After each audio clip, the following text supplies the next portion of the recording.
Welcome to Office 2016 video number 7. In this video, we want to see how to create a resume and briefly look at word tables. Now, resumes. What is a resume? Well, the goal of a resume is to convince an employer to hire you. So a resume highlights a person's education, work experience, and skills. Now, resumes are usually scanned quickly, maybe 20 seconds they look at each one. If they're interested and you can catch their attention, then they maybe take a deeper look. Now, there is no one set of rules for resume, and I'm certainly not a resume expert. I may be able to show you some cool tricks in Word. But a couple common sense keys. You should read the job description and tailor your resume to meet the requirements of the job. That means you have your standard resume, right? You read the job description and maybe you change a couple parts of it, or maybe the objective. Make it your own. Include sections that highlight your individual experience. Put the most relevant and recent information first. Be honest, but don't undersell yourself. Keep it on one page. It's very rare when you want a resume longer than one page. Formatting absolutely should be consistent throughout. Sections possible. The objective, what your skills are, experience, education, leadership, community work, awards. Now, maybe you have community work and not awards, or maybe you have awards and not community work. So you have to decide which ones best fit you and the job you're applying for. Here's a great website with some hints. Now, word tables, I'm actually just going to take a brief look because for resumes, there are some useful templates.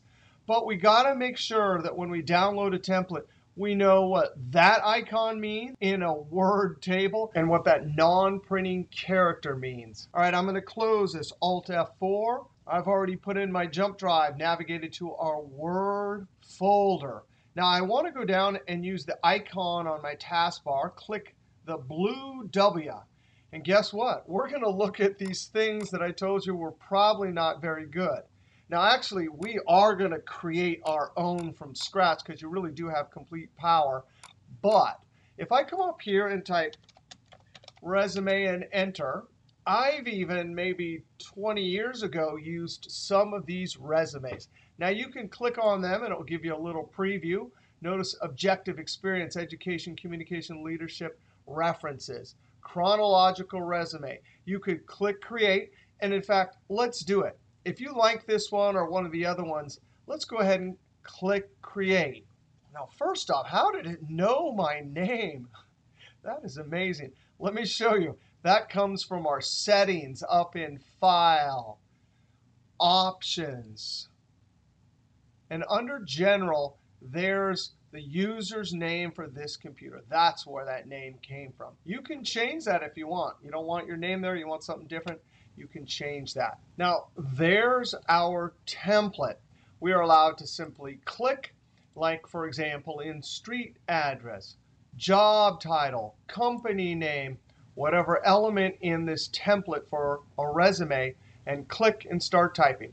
Now, we're not going to use this template to create our resume. We're going to create our resume from scratch. But because so many templates use invisible tables, and these tables are sometimes hard to navigate, I wanted to download this and show you that actually this was constructed with a word table. Now, you can tell that there's a table. This icon in the upper left-hand corner is the table icon that allows us to select the entire table.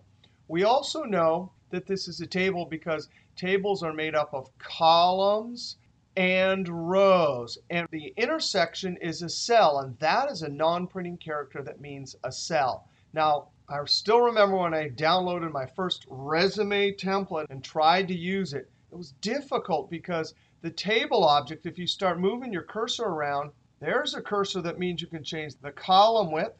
That means you can insert a column. So there's this weird invisible table here. So one way to visualize it when you're first starting to work with word tables is click to select the entire table and you can add borders, at least temporarily, just to see what actually is there. I'm going to click the Borders button. And sure enough, we can see there's a cell, there's a cell. Now, that's a non-printing character for a cell. There's another one. This means the end of the row. Now, if you're working with tables, we can select a particular cell. And if I hit the Tab key, it goes to the next column, which is the next cell in this row. If I hit Tab, it goes to the next row, Tab, Tab. So you can cycle through the cells in a particular row and then Tab to go down to the next row. Now, again, we're not going to use this, but if you want to use it, there it is. The template is pretty easy to use, and if you know it's a table, it makes it a lot easier to use. If you decided to turn on the borders, then, of course, at the end, you'd come and select No Borders. Now, we want to close this either using the X or Alt F4. Now, it's going to ask us, do we want to save? I'm going to click Don't Save. Now, we need to go to a browser, so I'm going to open up a browser. We need to go to our class website, and there's Project 7. There is our start file for creating a resume.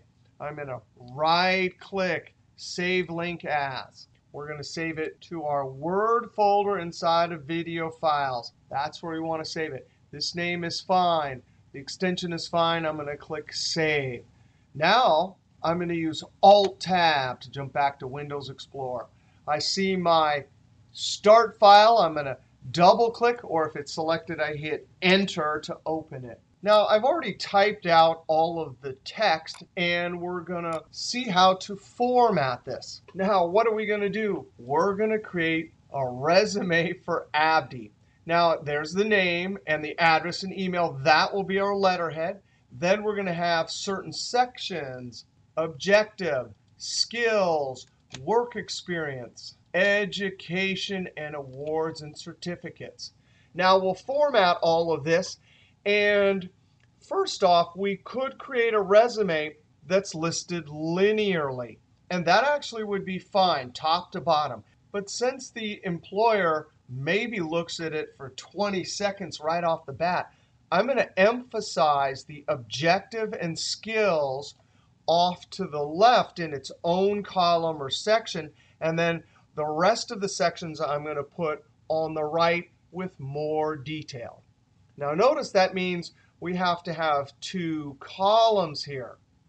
But first, let's go ahead and add some formatting up here and add paragraph level border. Now, I'm going to highlight both the name and the address using the selection bar. I'm going to change the font size up here or use Control close square bracket. I'm going to try and stop at 20. Now I'm going to use Control B to add bold. I can come up and add center, either up there on the ribbon, or Control E. Now I actually want this address to be smaller than the name. So now I'm going to use Control open square bracket. Now I'm watching up in the font group until I see 14. Now I'm actually going to leave that 20. We will add the same formatting down here, but we'll say leave this 16. Now let's add a bottom border, just like we did last video, up to paragraph. And instead of using the bottom border default, I'm going to come down to Borders and Shading. Click on that. Now I want to make sure it says None. Then I get to pick the style, the color, and the width. I'm going to keep it simple and just choose default color and 2 1/4 point. Now I've selected that, I can come over and draw. This is my preview. I click where the bottom border goes. If I accidentally click off to the side, I simply click it again to remove it. Now I have my bottom border. We'll use that same size other places in our resume. Click OK. Now I want you to notice something. There is the default space between each paragraph, and we talked about this in the last video.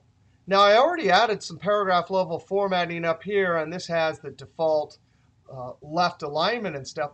But watch this. I can change the spacing after the paragraph and the line spacing, which still has the same default for all paragraph marks in this document. I'm going to use Control A to select everything, and then somewhere I'm going to right-click and point to Paragraph.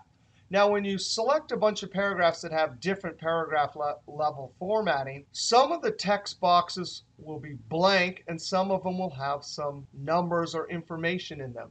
This one's blank because it doesn't know what to show. It has center alignment up here and left alignment down here. But that's perfect. I want to leave it exactly the way I set it up. And what I want to change is down here.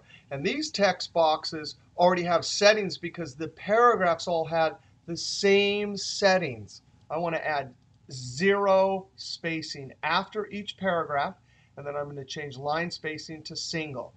Now when I click OK, all the paragraphs have that new spacing after and line spacing. Now I'm going to click in the second hard return, and I want to have 2 columns. Now instead of using a table like we saw in that resume template, I like to use columns. So if I go up to Page Layout, oh, look at that. In the page setup, there's columns. Now wait a second.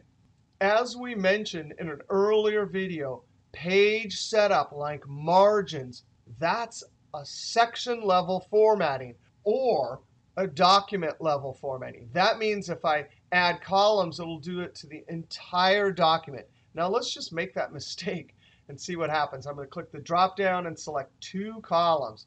Well, of course, it did it for the whole document. I really want my letterhead to be at the top without columns, and then the rest of it to have columns. I'm going to use Control Z. Now we're totally allowed to have one part of the page or document without columns and another part of this page or another part of the document with columns. We just have to set a section break. Now when we set a section break, that means we can change whatever page setup or section level formatting we want in the first section and the second section. All right, you ready? I'm going to click in the second paragraph mark. And in Layout, there's the Breaks button. Now we saw how to use page break. Remember, that was Control Enter for a keyboard. And down here is section breaks. Now we're going to use continuous because we want 2 different page setups or section level formatting on the same page. Sometimes you use next page because, for example, you want one page landscape for a big picture and the other pages should be portrait. That's when you might use section break on the next page. But let's click continuous. Sure enough, look at that. There's a big non-printing character. Now I could change the margins up here and it would totally be different than down here. But what do we want? We want to put our cursor in the second section and come up and try the column drop down. 2 columns. And just like that, I have my 2 columns. Up here, no columns at all. Now we want objective and skills, work experience right there. That needs to jump to the next column. Now we know how to put our cursor before a particular paragraph and use Control Enter to create a page break. But we want a column break. We can go up to Layout, drop down for breaks. And there it is, column break. Now this one is not a common thing to do. There is a keyboard. It's not even in the notes because I don't even use it that often. You can either click this or with your cursor you can use Control-Shift-Enter. Now I actually learned about Control-Shift-Enter to create a column break because I did it once by accident when I was doing a page break. But now we have objective and skills in our first column, work experience, education, and awards down in our second column. Now the next thing we want to do is change the actual width of column 1 and column 2. Now we can come up and look at the ruler. Here's column 1, here's column 2, and directly in between, in the gray area, we can double click to open up our columns dialog box. Now we want to change the width for each column. Let's uncheck equal column widths because we don't want equal column widths. I'm going to try to change width of the first column to 2 tab. Tab. Let's see how that looks. We can see a preview over here. Let's click OK. I don't think I want, we're going to have some formatting and a bulleted list. I don't think I want that so crowded, so let's come up and double click. Increase the width. We can always come back and change this later, but we'll try clicking OK. Now I want to add the same formatting to each area of our resume. We will start with the objective area. I clicked in the selection bar to select the characters and the hard return. Now I'm going to add bold, Control B, and then font up in the home ribbon right there, or Control close square bracket. I'm watching. I'm going to stop at 16. Now I want to add the same type of border we had up here. So with the paragraph selected, I can come up, drop down to borders and shading. None. Come down. Oh, look, it's already selected. Now I'm going to click at the bottom, click OK. Now I'm going to use that same formatting on the different areas. So with the whole paragraph selected, right-click to open up the mini toolbar, and I'm going to try to double-click the Format Painter so I can load my cursor up with just the formatting and then paste it in other areas. Double-click. Sometimes that works, sometimes it doesn't. All right, ready? I'm going to, over in the margin, click on Skills. In the margin, click on Work Experience. Down to Education. You can either click over here or take your cursor and click and drag. And then down to Award Ceremony. Either click in the selection area or with your I-beam, click all the way to the end. Now notice my cursor is still loaded up with the Format Painter, so I'm going to click the Escape key to turn it off. All right, so for the objective, we're going to leave it as a sentence there. But for each hard return, I want bullets. So I'm going to highlight using the selection bar all the paragraphs. Now come up to the paragraph group and click the bullets button.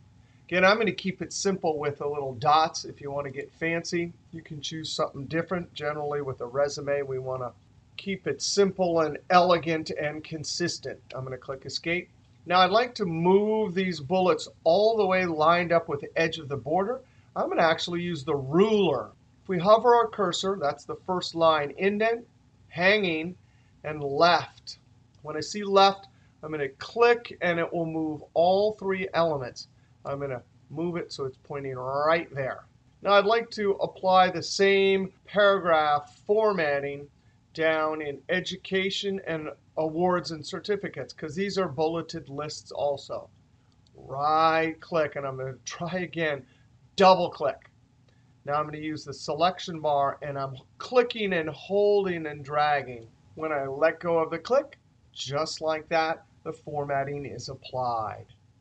Now let's come down to the Awards section. Click, drag, and when I let go of the click, the formatting is applied. Now I'm going to click Escape. Now in this area, we have our job, location, and time for each one of our jobs. And then underneath, we have some skills or tasks from that particular job. So I'm going to highlight either with my I-beam cursor or over in the selection bar the first two lines in that paragraph. Control B. Now, I'd like to add some space before and after. So I'm going to right-click Paragraph and maybe try before 6, after 6. Click OK. That's looking OK. Right-click, Format Painter, double-click. Now, I want to get character and paragraph level formatting, so I'm going to highlight everything using the selection bar, clicking, holding, and now I'm going to let go. And then I'm going to do the same thing for Bookkeeper. Click, hold the click, drag, let go. Now I'm going to click Escape to turn that Format Painter off. Now I want to add some bullets, so I'm going to highlight. I could have equally clicked at the top and used the Shift key to arrow down to highlight each line. Now we come up, and I'm going to click the border and leave the indent. Now I could copy the formatting. I can also highlight these three hard returns. I'm holding Control, and now I'm in the selection bar going to select these three hard returns using the Control key.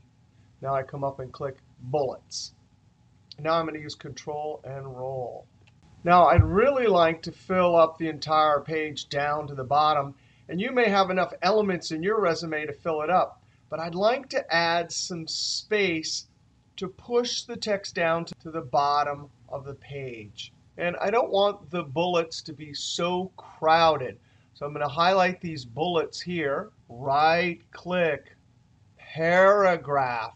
And I'm going to try just a little bit. I'm going to try after the 0, backspace 3. And watch what happens when I hit Enter. Nothing happens. It looks like there was something at the end. Right-click, Paragraph. Now I'm going to uncheck. Don't add space between paragraphs of the same style. It wasn't adding the space because they had the same bullet style. Now when I click OK, there we go. Now I'm going to apply this. Right-click, double-click the Format Painter. And I'm going to, over here, click and drag. Now this is kind of dangerous what I just did. I'm going to Control and Roll. Because when you're that small, it's too easy to click up there and ruin that. All right, ready? Now Escape. And I think I'll use the Control selection trick up here. Either click with my I-beam, or use the selection bar. I'm holding Control. Now I'm going to right-click, Paragraph, uncheck, and change this to 3. Again, I'm trying to just get a little bit more space between the bullets and extend the resume down to the bottom. Click OK. Now when I Control and Roll, that is looking pretty good. Control-Shift-8, click at the end.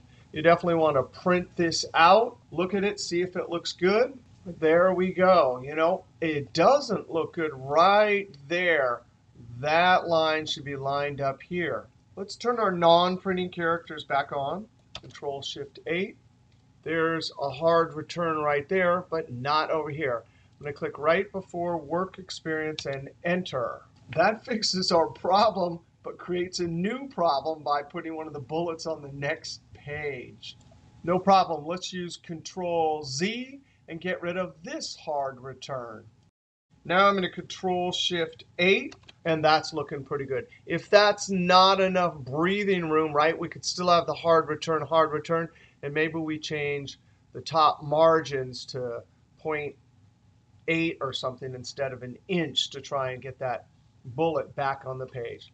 But that will do it. Now I'm going to hit F12. Click right before the S. Hold my Shift and arrow, arrow, arrow. And now I'm going to type Finished and Enter. Now, by all means, if you don't like this, you like to see it listed vertically, we could totally change it. Simply click in this section, come up to Layout, and remove the columns by saying 1.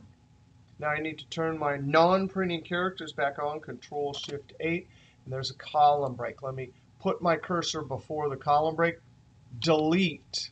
And now we almost got it fitting on one page. We're going to do the margins. Now, we don't need this section break. Actually, before we do anything, I want to keep that one with the 2 columns, so I'm going to hit F12 and call this one Finished with no columns and Enter.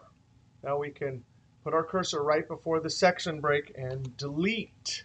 Now, because we have a single section, we can do our section level formatting for our margins and not have to do it in 2 sections.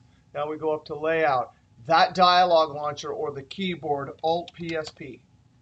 All right, top, I'm going to change it. I'm just going to try 0.75. Tab, the bottom, 0.75. Tab, left, 0.75. Tab, 0.75. Tab, and Enter. And there we go. There's our one-page vertical resume, Control-S. All right, that was a lot of fun with resumes. We first saw how to download a template and looked at Word tables and learned how to maneuver in a Word table a little bit. Then we added character level and paragraph level formatting to this resume, including some bulleted lists and some borders. If I open up the 2-column resume, Control-Shift-8 to turn those off.